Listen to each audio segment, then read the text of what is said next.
All right, guys, we are back. And I'm just going to get straight into reading chapter 14 of Shift Your Mind, Shift the World by Steve Steve Chandler. Okay? Chapter 14. Becoming healthy is such a shock. A reader of my blog wrote to me, I would love to hear you take on our collective economy. Any ideas on how to be with this individually and collectively? I am aware of the paradox here. Any ideas? Yes, always ideas. That's the joy of a shifting mind. It stirs up ideas like butterflies rising from a wind-blown bush. The mind can shift up from worries to ideas. Here's one idea. Things are changing dramatically. Corrupt political systems are getting cleaned out so that we can build back stronger. Men in powerful positions who thought it was one of their perks to sexually abuse women are being called out and thrown out of their jobs. It scares some people when long-standing institutions become healthy this fast. Hold on, let me languish a while. Let's not change so quickly. Let me pause for a moment or two longer to savor the false sense of wealth and power I used to have. But change is a good thing. Can't you see? It allows us to develop collaboration and friendship in an age of narcissistic isolation.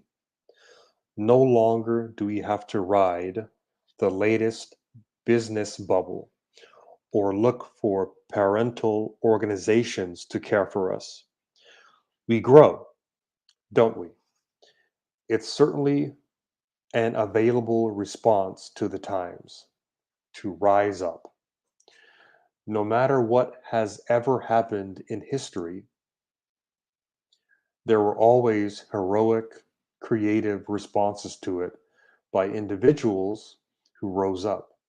People like Anne Frank, Joan of Arc, and Ayn Rand, who stood up to tyranny with art and power. People like Viktor Frankl, who rose up from concentration camps with the beaming new psychological masterpiece. Frankl had written his psychological masterpiece prior to being thrown into the camps, and the guards took it away and burned it. He rewrote the whole book in his mind. That was the one thing they could not take away. However, it is not always our first impulse to rise up and answer the challenge of changing times. As Andrew Cohen has said, it seems to be the human tendency to want to resist change, to want to create the illusion of security in an insecure universe, and to avoid at all costs facing into the awesome and unlimited nature of life itself. Life, awesome and unlimited, easy for me to forget. Hard times can allow us to see that we ourselves share this awesome and unlimited nature. I once started a club to teach people how not to join clubs. Club paradox. How not to want to cling to authority too much when times are scary. How not to follow others. How to return to what's strong inside. Collaborative but independent. a club for individuals who are willing to learn Emersonian self reliance and become artful and fearless, a club for people who want to express their awesome and unlimited natures without wanting for permission or coaching to do so. Then I thought I'd keep writing books about the magic of the human spirit, books about how creative we all are. Those are just some ideas. Your ideas will be even better. The smaller, the better. The mind shifts, worries are replaced by ideas, and then the world itself shifts. Chapter 15. The last thing we remember to do. Natalie Goldberg's priceless advice to writers is something all of us can use, whether we are writers or not. Her advice was keep your hands moving. That's all. That's it. That's usually the last thing we think to do. Doing things really isn't the problem. Thinking about doing things is the only problem. It's always worse in the mind than it is in the real world. Look out there at all those things we dread doing. There, that wasn't so bad, was it?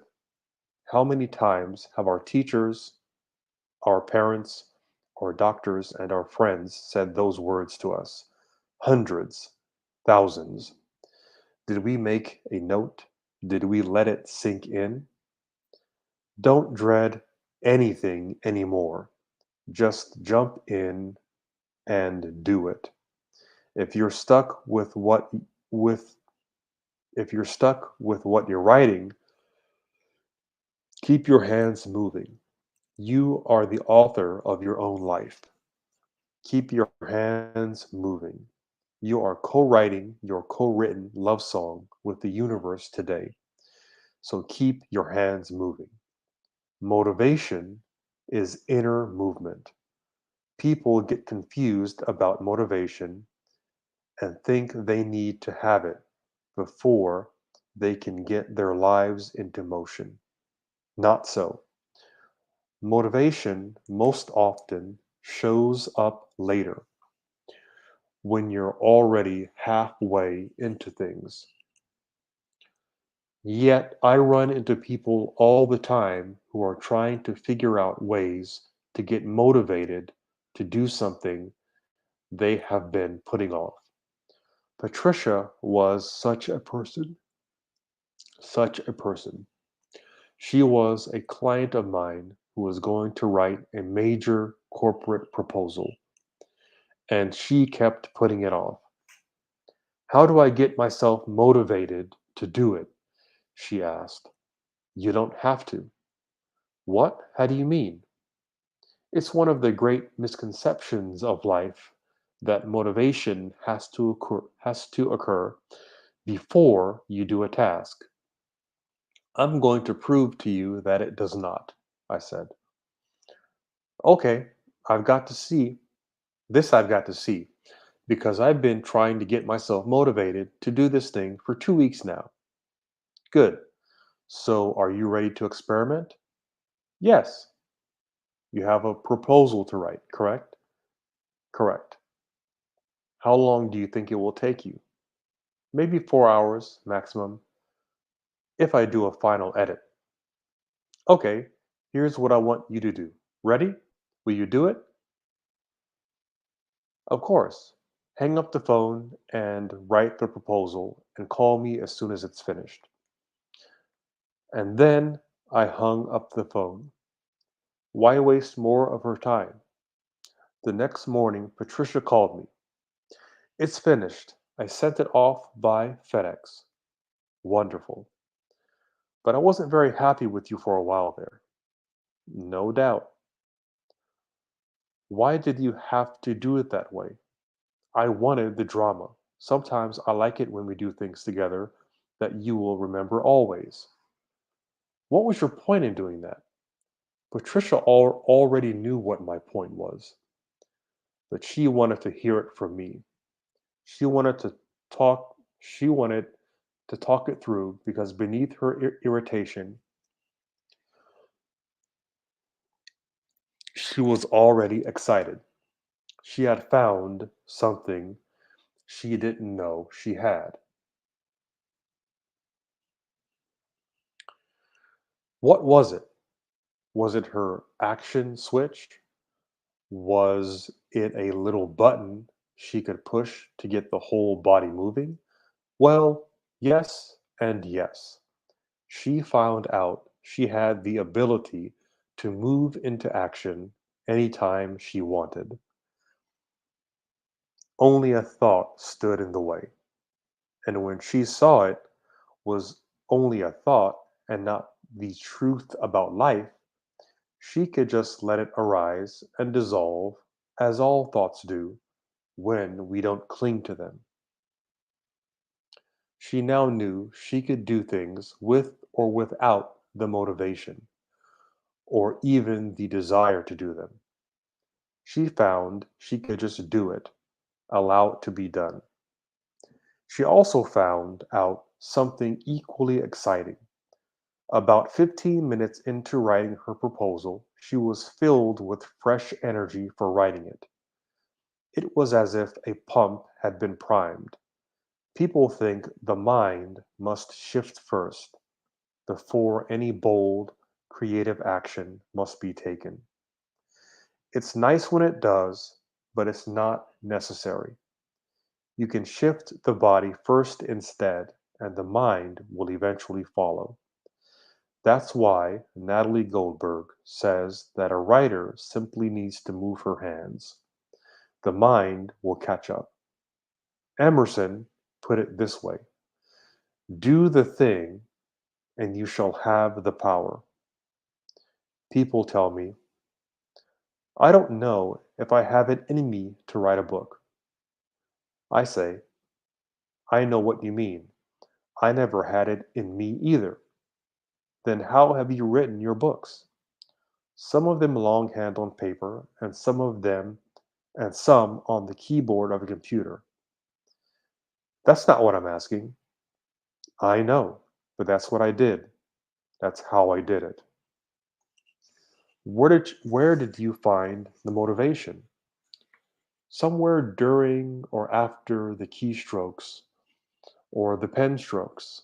Sometimes after 5 minutes. Sometimes after 50. I realized that it never mattered. It was just a perception, it was just a superstition to think that it mattered. Do everything you want to do in this life. Don't wait till you find the motivation to do it. Stop looking for the passion first. Self help evangelists are always crowing about finding your passion and living with passion and intention. And I get tired of listening to all that. All that inflated rhetoric is quite unnecessary. Just do the thing you want to do. The mind shifts while you're doing it. The philosopher Shima Morita said, effort is good fortune. He realized that satisfaction in work came not so much from finding the perfect job, but rather from doing the job in front of you perfectly.